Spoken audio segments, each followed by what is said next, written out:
جی السلام علیکم ورحمۃ اللہ وبرکاتہ۔ اور وہی ہوا جس کا ڈر تھا، اور وہی ہوا جو ہونا تھا، اور وہی ہوا جو نہیں ہونا چاہیے تھا۔ فوجی عدالتوں میں سویلین کے ٹرائل کے خلاف درخواستوں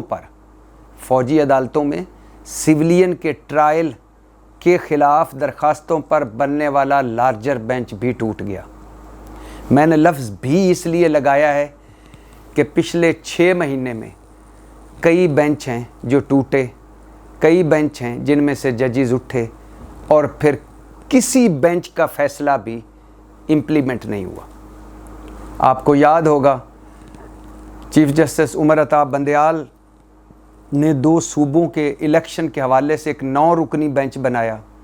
اس میں سے 2 جج صاحبان اٹھ گئے، پھر 2 اور اٹھ گئے،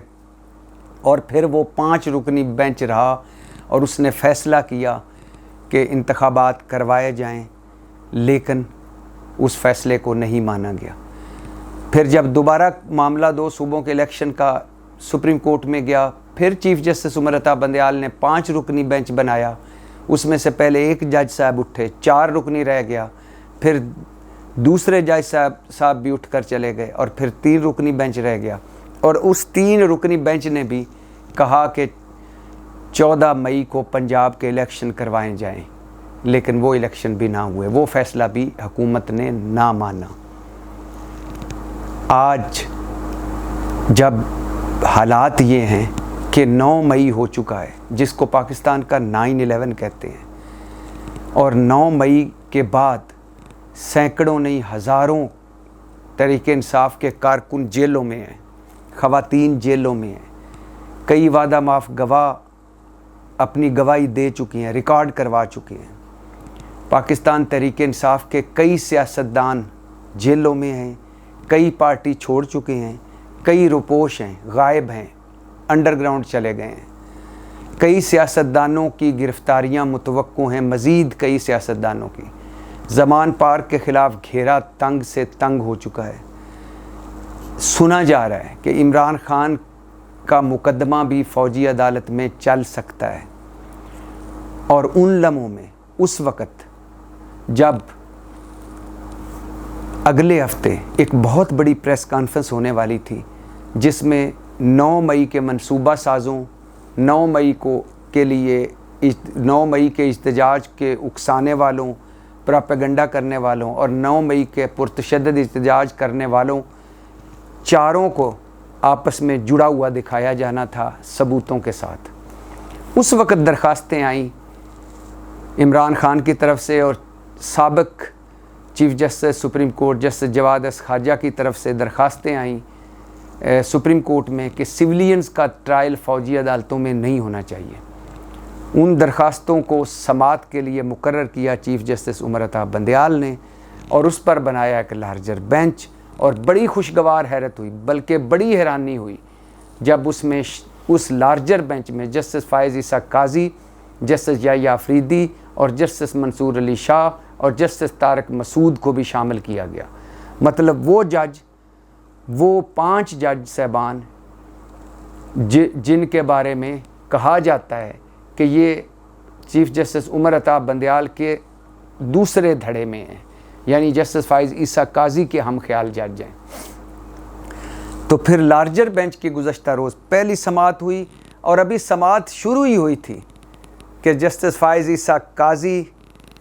نے اٹارنی جنرل کو بلایا اور کہا کہ میں چند آبزرویشن دینا چاہتا ہوں، اپنے چند تحفظات کا اظہار کرنا چاہتا ہوں۔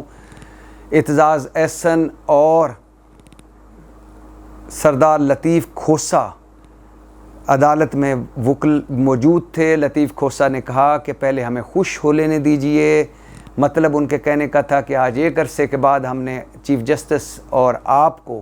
ایک بینچ میں دیکھا ہے، لہٰذا خوشی کا موقع ہے۔ تو اس پر بولے جسٹس فائز عیسیٰ قاضی کہ یہ اس خوشی کا اظہار باہر کیجئے، یہ سیاسی فورم نہیں، عدالت ہے۔ اور پھر چیف جسٹس کے سامنے، 9 رکنی بینچ کے سامنے، جسٹس فائز عیسیٰ قاضی نے بولنا شروع کیا، اپنے تحفظات کا اظہار کرنا شروع کیا، اور 20 منٹ تک تقریباً وہ بولے۔ اور ان کا لب لباب یہ تھا کہ مجھے کبھی کسی بینچ میں شامل نہیں کیا جاتا، میں چیمبر ورک کرتا رہتا ہوں۔ اور ایک supreme court practice and procedure act تھا جو پارلیمنٹ نے بنایا، اور جس کے ایکٹ بننے سے پہلے ہی سپریم کورٹ نے اس پر حکم امتناعی جاری کر دیا، یعنی اسٹے آرڈر جاری کر دیا، اور پھر اس کے بعد وہ ایکٹ بنائے، ابھی اس کا فیصلہ نہیں ہوا۔ لہٰذا جب اس کا فیصلہ نہیں ہوا، ابھی یہ طے نہیں ہوا کہ وہ ختم ہو گیا یا موجود ہے، تو لہٰذا اس کنفیوژن کی وجہ سے میں اس بینچ میں نہیں بیٹھنا چاہتا۔ جسٹس فائز عیسیٰ قاضی حوالہ دے رہے تھے supreme court practice and procedure act کا۔ آپ کو یاد ہوگا کہ یہ حکومت نے ایک قانون سازی کی تھی، supreme court practice and procedure act کے نام سے یہ ایک قانون سازی کی تھی، اور قانون سازی کا مطلب 3 مین اہم نقطے تھے: چیف جسٹس کے از خود نوٹس لینے کا اختیار ختم کرنا، چیف جسٹس کے خصوصی بینچ بنانے کا اختیار ختم کرنا، اور نواز شریف کو اپیل کا حق دینا نااہلی کے خلاف۔ یہ 3 اہم نقطے تھے۔ تو جسٹس فائز عیسیٰ قاضی کہہ رہے تھے کہ ابھی تک چونکہ یہ طے نہیں ہوا کہ چیف جسٹس کو از خود نوٹس لینے اور بینچ بنانے کا اختیار حاصل ہے اکیلے چیف جسٹس کو یا نہیں، اور چونکہ پارلیمنٹ قانون سازی بنا چکی ہے کہ اب چیف جسٹس از خود نوٹس نہیں لیں گے، اگر وہ نوٹس لینا چاہیں گے تو 3 سینئر ترین جج صاحبان کو وہ دیں گے کوئی بھی کیس، اور 3 سینئر ترین جج اس پر فیصلہ کریں گے اس پہ از خود نوٹس لینا چاہیے یا نہیں، اور اگر کوئی بینچ بنانا ہے تو اس پر بھی 3 سینئر ترین جج آپس میں مشاورت کر کے بینچ بنائیں گے اور کہیں گے کہ اس بینچ میں کون کون جج ہوں گے۔ لہٰذا جسٹس فائز عیسیٰ قاضی کہہ رہے تھے کہ یہ قانون سازی ہو چکی ہے، تو اس کے بعد یہ جس بینچ میں بیٹھا ہوں یہ چیف جسٹس عمر عطا بندیال نے خود بنایا ہے، اور میں چونکہ ان کے بعد سینئر ترین جج ہوں، مجھے اعتماد میں نہیں لیا گیا۔ جسٹس طارق مسعود جو میرے بعد سینئر ترین جج ہیں ان کو اعتماد میں نہیں لیا گیا، لہٰذا میں اس بینچ کو بینچ ہی نہیں مانتا، اور اس بینچ کے کسی کارروائی میں یا کسی سماعت میں شریک نہیں ہونا چاہتا۔ 20 منٹ بولے، انہوں نے اپنا تمام وہ بیک گراؤنڈ دیا کہ کس طرح میں نے ایک از خود نوٹس کیس پر کہا کہ حکومت چونکہ آئین میں از خود نوٹس اور خصوصی بینچ بنانے کا اختیار چیف جسٹس کو نہیں ہے، لہٰذا حکومت جب تک قانون سازی نہیں کر لیتی از خود نوٹس کی تمام کیسوں کی کارروائی ملتوی کی جائے، جس کے جواب میں یہ میرا فیصلہ تھا 3 رکنی بینچ کا، فائز عیسیٰ بتا رہے تھے، اس کے جواب میں رجسٹرار سپریم کورٹ نے ایک سرکولر جاری کر دیا اور کہا کہ یہ فیصلہ ختم ہو گیا۔ یعنی یہ وقت ہے میرے جج ہونے کی اور میرے 2 دوسرے ججز کی کہ ایک سرکولر کے ذریعے میرا فیصلہ ختم کر دیا گیا، اور اس کے بعد پھر چیف جسٹس عمر عطا بندیال نے 6 رکنی لارجر بینچ بنایا اور پھر دوبارہ میرا فیصلہ ختم کر دیا،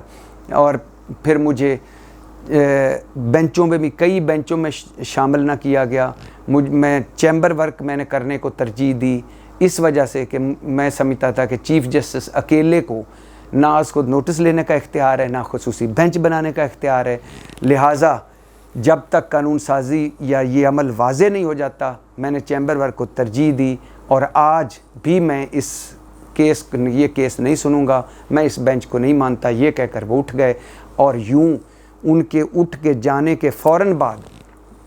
جسٹس سردار طارق مسعود صاحب نے بھی کہا میں جسٹس فائز عیسیٰ قاضی سے متفق ہوں، لہٰذا میں بھی اس سے اٹھ کر اس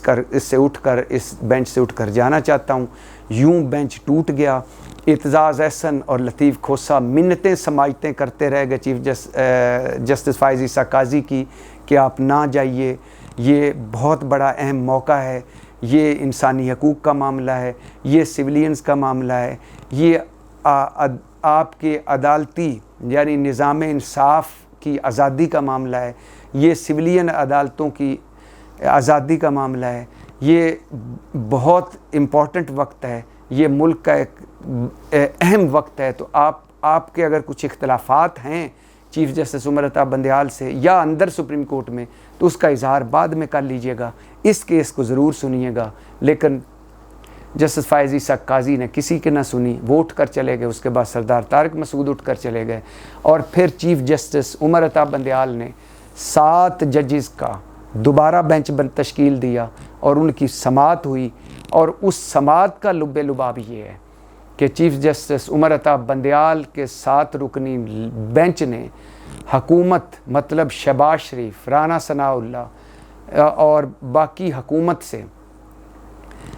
فہرست مانگی ہے کہ 9 مئی کے جو پرتشدد احتجاج ہوا ہے اس میں کتنے سویلینز کو پکڑا گیا ہے اور کتنے سویلینز انڈر ٹرائل ہیں اور کتنے سویلینز اس کو جیل و حوالاتوں میں ہیں، ان کی فہرست دی جائے، اور سماعت ختم کر دی گئی، اور آج سماعت دوبارہ ہوگی۔ اب میں نے شروع میں کہا تھا کہ وہی ہوا جس کا ڈر تھا۔ دیکھیں سپریم کورٹ میں 2 دھڑے ہیں، جسٹس فائز عیسیٰ قاضی کا، جسٹس عمر عطا بندیال کا۔ جسٹس تاثر یہ دیا جاتا ہے کہ جسٹس عمر عطا بندیال تحریک انصاف اور عمران خان کے ہم خیال ہیں، اور دوسری طرف اگر یہ اس تاثر کو مان لیا جائے تو پھر یہ تاثر بھی ٹھیک ہے کہ جسٹس فائز عیسیٰ قاضی اور باقی ججز حکومت کے ہم خیال ہیں، پی ڈی ایم کے ہم خیال ہیں، اور جسٹس فائز عیسیٰ قاضی کا حدیبیہ جیسا اوپن اینڈ شٹ کیس بند کر دینا، ہاؤس آف شریف کی منی لانڈرنگ کا سب سے بڑا کیس حدیبیہ جسٹس فائز عیسیٰ قاضی نے بند کر دیا، ختم کر دیا۔ اور جسٹس فائز عیسیٰ قاضی وہی جج ہیں جو چند دن پہلے بلکہ چند ہفتے پہلے قومی اسمبلی میں گئے جشن آئین منانے، اور حکومتی بینچوں پر بیٹھے، زرداری صاحب اسحاق ڈار صاحب کے ساتھ بیٹھے، ساری سیاسی تقریریں بیٹھ کر سنی۔ اور جسٹس فائز عیسیٰ قاضی وہی ہیں جو جسٹس عمر عطا بندیال کے اگینسٹ دھڑے کی سربراہی کر رہے ہیں۔ تو اگر تو وہی ہوا جو ہونا تھا، مطلب دونوں جج بیٹھے، مگر لگ رہا تھا کہ بیٹھیں گے نہیں، زیادہ نہیں بیٹھ پائیں گے، اور وہی ہوا جسٹس فائز عیسیٰ قاضی اٹھ کر چلے گئے، سردار طارق مسعود اٹھ کر چلے گئے، اور وہی ہوا جس کا ڈر تھا، اور وہی ہوا جو ہونا تھا، اور وہی ہوا جو نہیں ہونا چاہیے تھا۔ کیوں نہیں ہونا چاہیے تھا؟ اس وقت یہ ملک بدترین آئینی، بدترین عدالتی، بدترین معاشی، بدترین سیاسی بحران میں گھرا ہوا ہے۔ 9 مئی جیسا شرمناک اور سیاہ دن اس ملک پر بیت چکا ہے اور گزر چکا ہے۔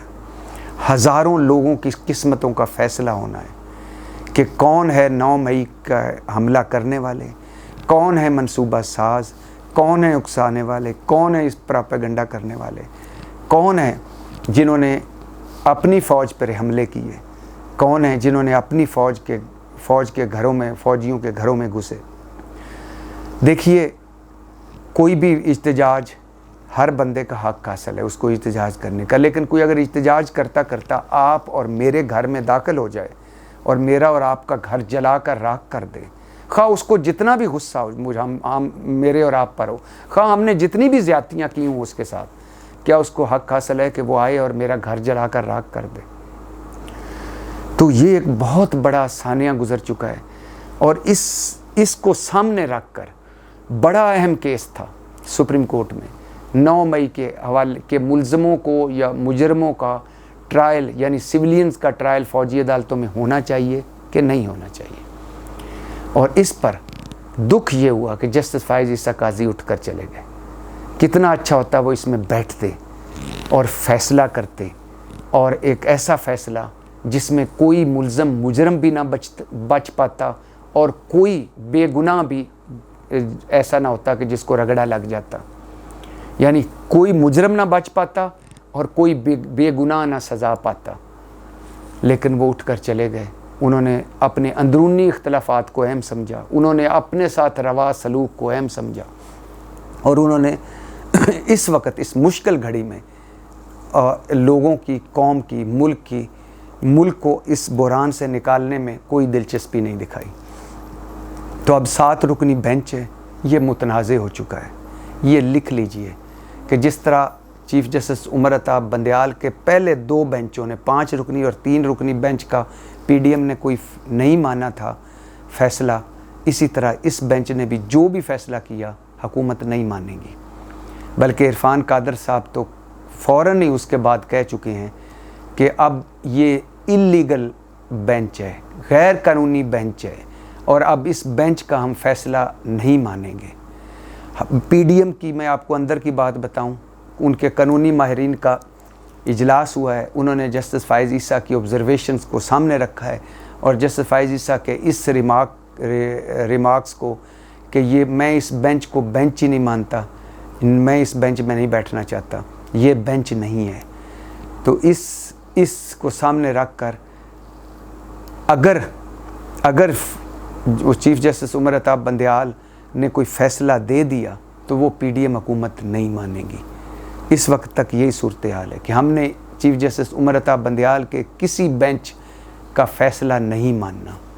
تو لہٰذا وہی ہوا جس کا ڈر تھا، وہی ہوا جو ہونا تھا، اور وہی ہوا جو نہیں ہونا چاہیے تھا۔ ایک مرتبہ پھر سپریم کورٹ تقسیم، ایک مرتبہ پھر ہماری قسمت، ہمارے نصیب، ہمارے مقدر بحرانوں میں گھر گئے، ایک مرتبہ پھر سیاسی عدم استحکام، ایک مرتبہ پھر تصادم، محاذ آئی، ایک مرتبہ پھر انارکی کی سچویشن، ایک مرتبہ پھر حکومت بامقابلہ سپریم کورٹ، ایک مرتبہ پھر چیف جسٹس عمر عطا بندیال کا بینچ، ایک مرتبہ پھر اس بینچ کا فیصلہ، اور ایک مرتبہ پھر کسی نے فیصلہ نہیں ماننا، اور ایک مرتبہ پھر گھوم گھام کے 0 پوائنٹ پہ۔ تو لہٰذا بہت مشکل وقت ہے، بہت کریٹیکل ٹائم ہے۔ اللہ تعالیٰ اس ملک اور قوم پر رحم کرے۔ اور جاتے جاتے ہاں یہ ضرور بتاتا چلوں کہ سنا جا رہا ہے کہ سپریم کورٹ کے چیف جسٹس عمر عطا بندیال کے جو بینچ میں 7 ممبر رہ گئے ہیں، ان کا